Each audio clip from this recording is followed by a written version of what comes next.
വിദേശ രാജ്യങ്ങളിലെ കോൺസുലേറ്റുകൾ വഴി വ്യാജ പാസ്പോർട്ടുകൾക്ക് പകരം ഒറിജിനൽ പാസ്പോർട്ടുകൾ തരപ്പെടുത്തുന്ന സംഭവം ദേശീയ അന്വേഷണ ഏജൻസി അന്വേഷിക്കും. സൗദിയിലെ ഇന്ത്യൻ കോൺസുലേറ്റിൽ നിന്നും വ്യാജ പാസ്പോർട്ടുകൾ നിയമവിരുദ്ധമായി മാറ്റി നൽകുന്നത് റിപ്പോർട്ടർ തെളിവ് സഹിതം പുറത്തുകൊണ്ടുവന്നതിനെ തുടർന്നാണ് നടപടി. NIA-യുടെ കൊച്ചി ഓഫീസ് വാർത്തയുടെ വിശദാംശങ്ങൾ ശേഖരിച്ചു. Reporter impact.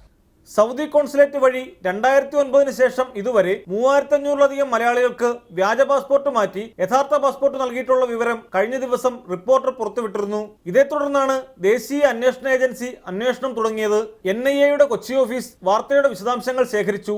അതേസമയം തമിഴ്നാട് സ്വദേശിയായ ഒരു ഉദ്യോഗസ്ഥൻ ഉണ്ടായിരുന്ന കാലത്താണ് വ്യാജ പാസ്പോർട്ടുകൾ ഏറ്റവും അധികം മാറ്റിയതെന്ന് സൂചനയുണ്ട്. കൊല്ലം, മലപ്പുറം ജില്ലക്കാരായ 2 പേരാണ് ജിദ്ദയിലെ കോൺസുലേറ്റിനെ ചുറ്റിപ്പറ്റിയുള്ള പ്രധാന ഏജന്റുമാർ. വ്യാജ പാസ്പോർട്ട് മാറ്റി യഥാർത്ഥ പേരും വിലാസവും ഉള്ളത് തരപ്പെടുത്തി നൽകുന്നതിന് 7000 മുതൽ 20,000 സൗദി റിയാൽ വരെ ഈടാക്കിയിരുന്നത്രേ. സംസ്ഥാനത്തെ ചില പാസ്പോർട്ട് ഓഫീസ് ജീവനക്കാർക്കും വെരിഫിക്കേഷൻ ജോലികൾ നിർവഹിക്കുന്ന പോലീസ് ഉദ്യോഗസ്ഥർക്കും വരെ ഈ കള്ളക്കളിയിൽ പങ്കുള്ളതായാണ് സൂചന.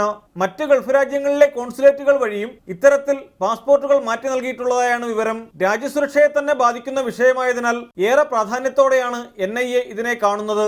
ഇത്തരത്തിൽ പാസ്പോർട്ടുകൾ മാറ്റിയവർ വിദേശത്തേക്ക് പോയതിന്റെ ഉദ്ദേശവും അന്വേഷിക്കാനാണ് തീരുമാനം. പലരും ഇതിനോടകം പുതിയ പാസ്പോർട്ട് ഉപയോഗിച്ച് നാട്ടിൽ വന്നു പോയിട്ടുണ്ട്.